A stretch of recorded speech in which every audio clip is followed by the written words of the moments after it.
Bike কোরবান তো চলে এসেছি। আমরা সবাই গরু কেনার জন্য ব্যস্ত হয়ে যাই, কিন্তু আসল করে আমরা গরু কিনতে চাইলে কী করি? আমরা কিন্তু ভুল কাজগুলো করতেছি। আমরা গরুর গোস্ত অনুমান করি, কিন্তু আসলে এটা ঠিক না। গরু কিনতে হলে আপনাকে গরু সুন্দর শক্তিশালী দেখে কিনতে হবে, কারণ আপনি আল্লাহ পাকের নামে কবুল করতেছেন, কোরবান করবেন এই জন্য। কিন্তু আপনারা টাকা হিসাব করে গোস্ত হিসাব করেন, এটা কিন্তু ঠিক না।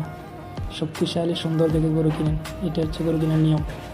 আমরা গোস্ত হিসাব করে গরু কিনেন, ভুলে আসেন, ভুল থেকে ফিরে আসেন, সুন্দর এবং শক্তিশালী দেখে গরু কিনবেন। ভিডিওটা ভালো লাগলে শেয়ার করবেন। বাইক কোরবান তো চলে এসেছি। আমরা সবাই গরু কেনার জন্য ব্যস্ত হয়ে যাই, কিন্তু আসল করে আমরা গরু কিনতে চাইলে কী করি?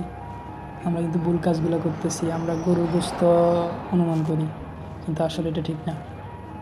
গরু কিনতে হলে আপনাকে গরু সুন্দর শক্তিশালী দেখে কিনতে হবে, কারণ আপনি আল্লাহ পাকের নামে কবুল করতেছেন, কোরবান করবেন এই জন্য।